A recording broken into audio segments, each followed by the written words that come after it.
જય દ્વારકાધીશ. મિત્રો, તમે દ્વારકાના 56 પગથિયા તો ચડ્યા હશો અને 52 ગજની ધજાને વંદન પણ કર્યા હશે.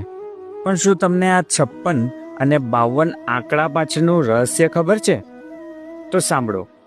પ્રભુના સમયમાં યાદવ કુળનું શાસન 52 પ્રાંત વિભાગમાં વહેંચાયેલું હતું અને આ શાસનના મુખ્ય 4 દેવ હતા: શ્રી કૃષ્ણ, બલરામ, પ્રદ્યુમન અને અનિરુદ્ધ.